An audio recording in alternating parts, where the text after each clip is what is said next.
दुनिया हैरान है। कुरान ने क्या कहा, जो हलाल है उसे खाना, जो हराम है उसे मत खाना। हराम खाओगे फिर समझ लेना तू बर्बाद होगा, तेरी नस्लें बर्बाद हो जाएंगी। हराम काम करोगे तेरा माशरा बर्बाद हो जाएगा, तू बर्बाद हो जाएगा। आज आपने सुना होगा, बहुत पहले हम किताबों में पढ़ते थे कि जानवरों को घर में मत रखिए। सुना है ना आपने? सुना है? नहीं सुना तो सुन लीजिए। आला हजरत ने भी लिखा, लोग क्या करते हैं, बिस्तरों पे कुत्ता को पाल पाल कर रखते हैं। अब साहब जो लोग रखते थे, खूब जाकर अपने बेटा को सुबह में उंगली पकड़ के नहीं घुमाता था, लेकिन बंदर, छुछुंदर, चूहा और बिल्ली को घुमाता था। तो बिहार में तो चिड़ियाघर बंद। क्यों साहब? कहा कोरोना वायरस। सुनिए साहब, गौर से सुनिएगा मेरी बात, आपको जानना बहुत जरूरी है, समझना बहुत जरूरी है। इस्लाम की मुकद्दस बेटियों, तुम भी सुनो और आप भी गौर से सुनिएगा। इसका इलाज ढूंढते हैं, इसकी दवा ढूंढते हैं। जाहिर सी बात है मेरे दोस्त, आपने सुना होगा, हम लोग छोटे थे, मदरसों में जब पढ़ते थे तो जब जमाही आए और मुंह खुल जाए तो उस्ताज़े गरामी कहते थे हाथ रख लो। इसलिए क्यों? तो साहब हाथ रख लो, शैतान पेशाब कर देता है, ये कहा जाता था। लेकिन साइंटिस्ट कहते हैं इसलिए जमाही आए तो हाथ रखो, इसलिए कि तेरे बदन से हवा का इखराज होता है और वो डायरेक्ट उस वायरस और हवा से मिलता है जिस हवा का तलातुम और जिस हवा का चलना दुनिया में पाया जाता है। अगर दोनों एक दूसरे से मिलेंगे तो उसके गर्दो गुब्बार और उसकी खराब आबो हवा की वजह से तेरी सेहत को खराबी हो सकती है। क्या तुम भूल गए? इस्लाम ने कहा जब नमाज में तुझे छींक आए तो तुम नमाज में, जब तुझे जमाई आए तो अपने हाथ को मुंह पे रख लेना, जब तुझे छींक आए तो कपड़ों को नाक पे रख लेना। साहब सारी बातें आज हो रही है, लेकिन साहब इस्लाम ने 1400 बरस पहले बताया सफाई असल चीज है। अन्य साफतो निस्फुम मिनल ईमान। इस्लाम ने कहा सुन, सोने से पहले बावजू होकर सोना ये तेरे नबी की सुन्नत है। उठना तो सारे काम से पहले वजू कर लेना, ये तेरे मुस्तफा की सुन्नत है। खाना खाने से पहले तुम हाथ धुल लेना, ये तेरे नबी की सुन्नत है। साहब जमाना आज बातें कर रहा है, लेकिन आज लोगों के पास इतना वक्त कहाँ है। चाइना ने सोचा था कि हमने तो सिर्फ दौलत चाहिए, दौलत से सेहत खरीद लेंगे, दौलत से जिंदगी खरीद लेंगे, दौलत से दुनिया को कदमों में झुका लेंगे। नमाज पे पाबंदी, रोजे पे पाबंदी, साहब खेतियां मत करो। आज भी ये गंदा वायरस, ये गंदगी वाला वायरस, लोगों के जहन की गंदगी वाला वायरस फैला हुआ है।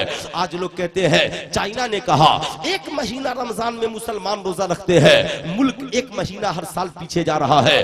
5 वक्त की नमाज में मुसलमान 5 घंटा लगाते हैं, मुल्क हर रोज 5 घंटा पीछे जा रहा है। चलो साहब क्या करें? कहा माज़अल्लाह नमाज पे पाबंदी लगा दो, रोजे पे पाबंदी लगा दो, मुल्क की तरक्की के लिए काम करो। उसने कहा सुनो, खेती करने में टाइम बर्बाद मत करो, तुम गल्ला बीज डालोगे, पानी डालोगे, इंतजार करोगे, तब फल खाओगे। कहा तो साहब खाए क्या?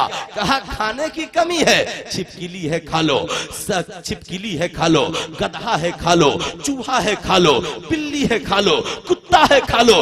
120 किस्म के हराम जानवरों को चाइना के लोगों ने डिश बना लिया। मगर कुरान ने 1400 बरस पहले कहा ए मुसलमानों, खाना मगर हलाल जानवरों के गोश्त को खाना, हराम जानवरों के गोश्त को मत खाना। हलाल खाओगे तो बीमारी दूर हो जाएगी, हराम खाओगे तो गंदी बीमारियां तेरी जिंदगी में आ जाएंगी, गंदे वायरस तेरी जिंदगी में आ जाएंगे। अब वहां के लोगों ने क्या किया?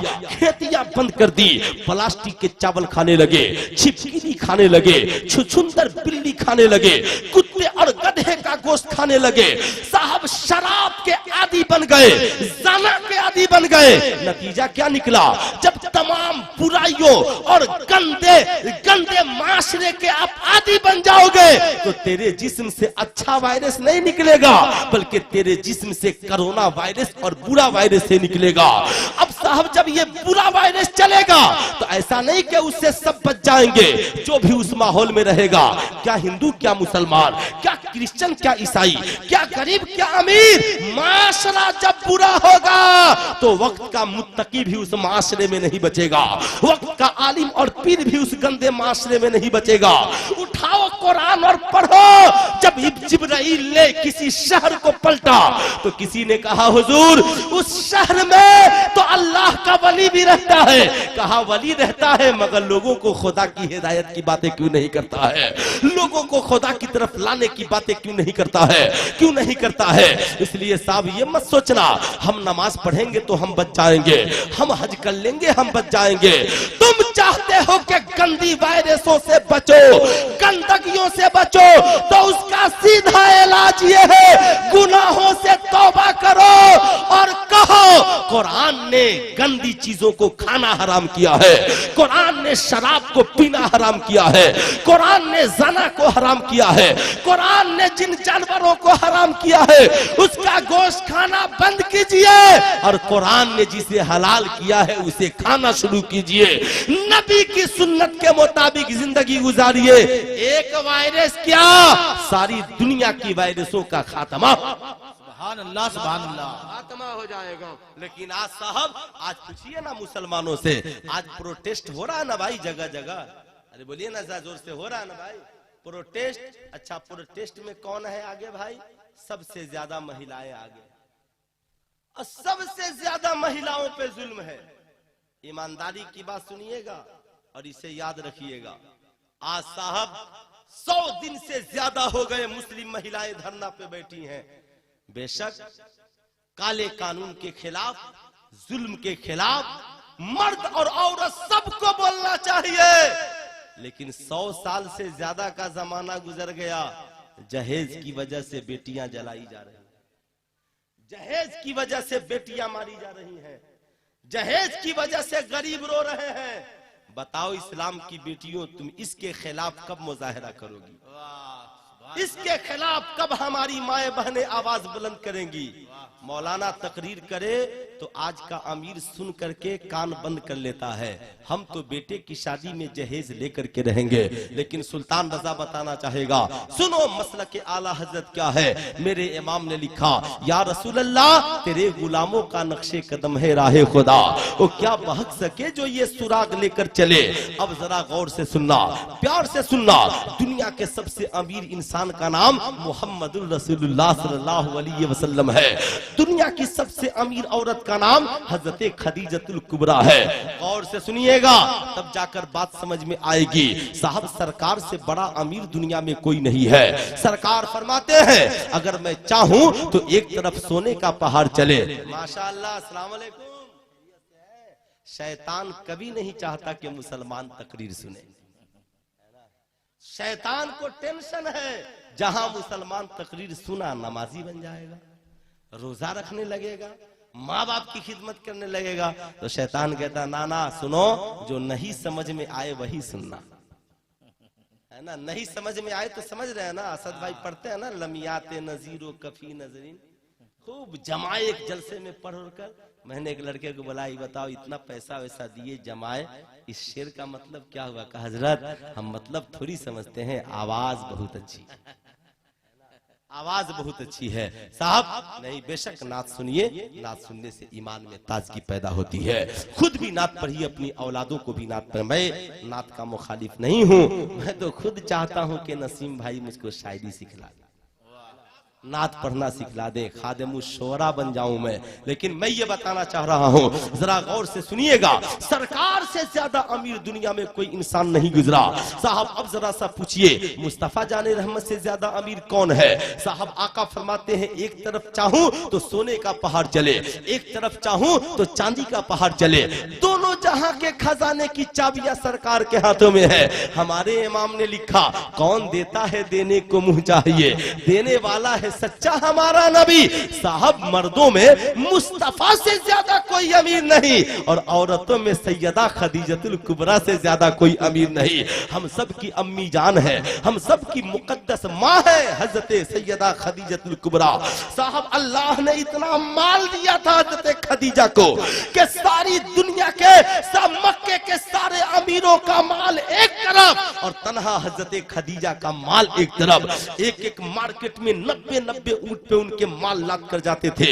हजरत खदीजा को पता चला मक्के में एक नौजवान है जो निहायत शरीफ है, बहुत अच्छा है, कौलो फेल का सच्चा है, मन का अच्छा है। उन्होंने हजरत खदीजा ने अपने खादिम से कहा, जाकर मोहम्मद इब्ने अब्दुल्ला से कहना खदीजा का माल लेकर तिजारत के लिए जाएंगे।